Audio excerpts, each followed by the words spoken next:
It is time for one of my favourite shows of the year, ladies and gentlemen. We're in Survivor Series season, War Games. Who will be competing inside the two-ring steel cage structure? Who will be competing on the rest of the card? I've got 5 matches I'm going to go through, including bringing back an old Survivor Series favourite. So make sure to stay tuned to this channel, and at the end of the video, you can hit that like button and you can share the matches you think we will see at Survivor Series War Games 2024. So the big question is, who will be inside the steel structure? I think it comes as no surprise when I say to everybody, OG Bloodline versus new Bloodline. Yes, the battle lines have been drawn. We have seen on one side the new Bloodline, Solo Sikoa's group, where he is the tribal chief.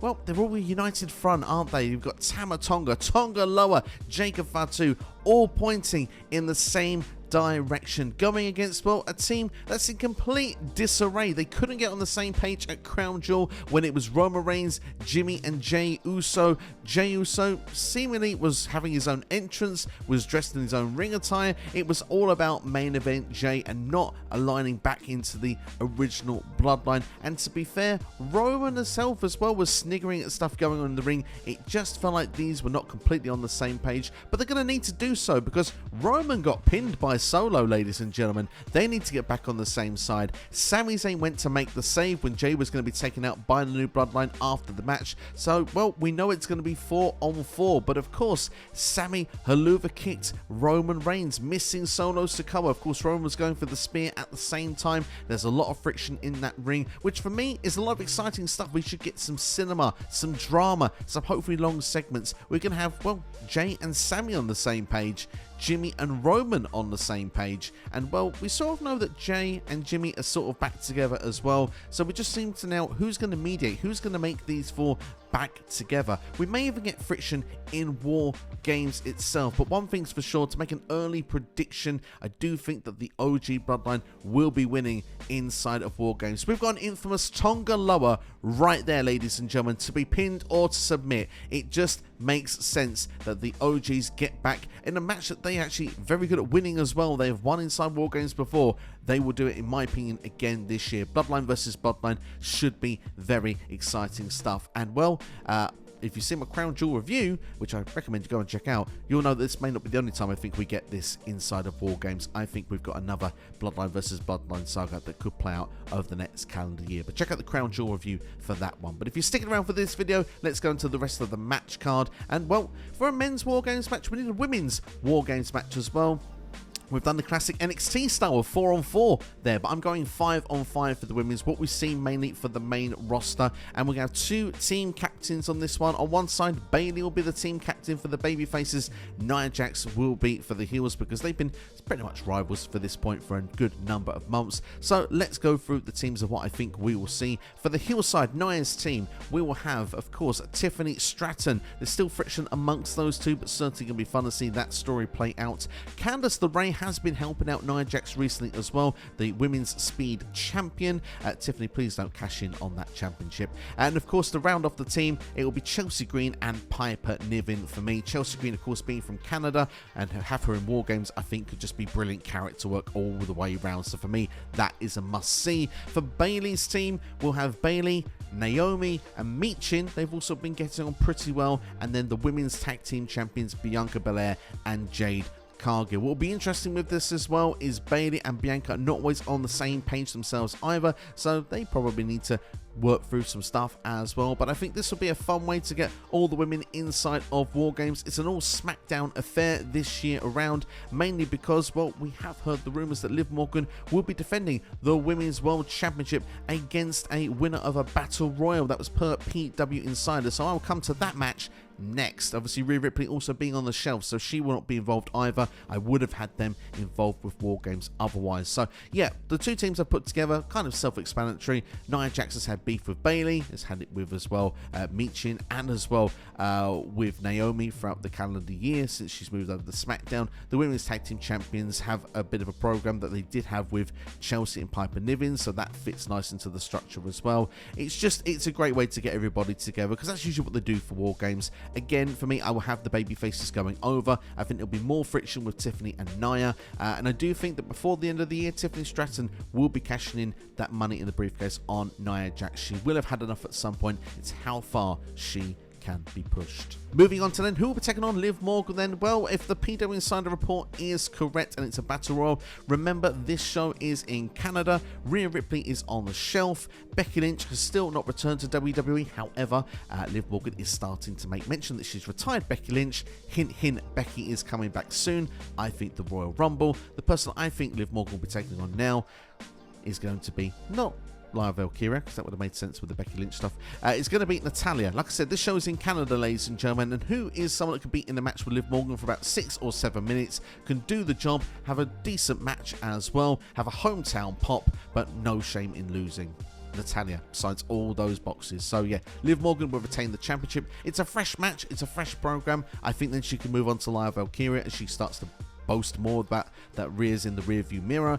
The fact as well that Becky Lynch retired. You can do Liv versus Valkyria en route to the Rumble. Becky can return at the Rumble. Rhea as well. Boom, we're going to start building to WrestleMania and hopefully a triple threat match. Moving on to another World Championship, Gunther is the World Heavyweight Champion. Of course, he is supposed to be taking on the winner of a Fatal 4-Way #1 Contenders match at the time of recording. That match has taken place. I've not seen spoilers, so hey, you either going to see me say something that is you already know, or you may turn around and say, God, that's definitely wrong. That's not happening. I think we've got Gunther. He could go against either Damian Priest, Seth Freakin Rollins, Dominic Mysterio, or Sheamus. For me, I have him going against Damian Priest. For me, it makes the most sense. Seth Freakin Rollins still has stuff going on with Bronson Reed. I think that will carry on over. Of course, Dominic Mysterio and the Judgment Day do have stuff going on with Priest, but I think Dom's just not credible enough for me to have the match with Gunther right now, despite the fact I'd be so happy to see him get chopped all over the ring. It kind of fits that narrative again. A short match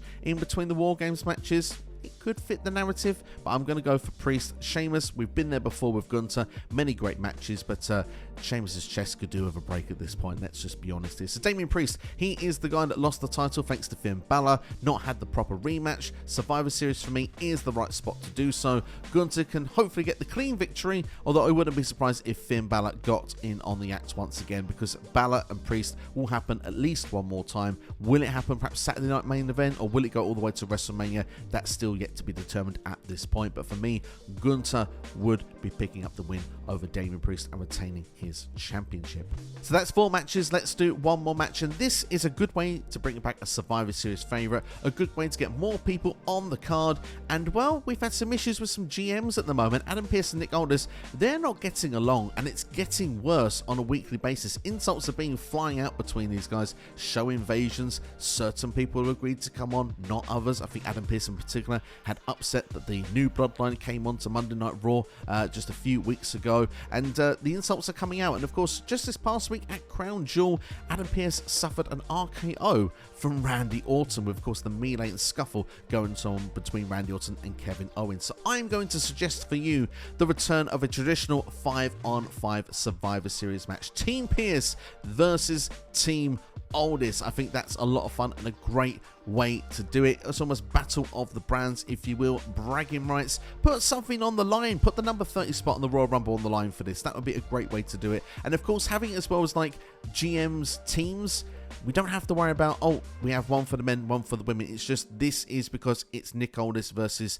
Adam Pearce and their teams. So we're going to go through teams that I'm picking for Raw and for SmackDown. And yes, I do think that we're going to have wild card tag teams. Not everyone's going to get along. Of course, this is what the GMs do. They pick the best people they think, not the best team. They pick the best top stars they think that will carry them through the match. So weirdly enough, I'm actually going to start with the SmackDown side. Actually, I'm going to start with Nick Aldis' team, because Aldis is kind of the fault here. SmackDown, because if Randy Orton's done the RKO to Adam Pearce, he's going to feel like he's needing a drink and he's had enough. So I'm putting Randy Orton on the team, providing he's still good to go after Crown Jewel and the melee with Kevin Owens. I think Kevin Owens also will be on the team. They will have to coexist. Cody Rhodes I'm putting on this as well, because I do not have him defending the championship here. He is the golden boy as well, and kind of as well he has going to have some questionable answers as well with KO and Randy Orton in this scenario, so I think it's a great sort of story in itself having those three on the same team.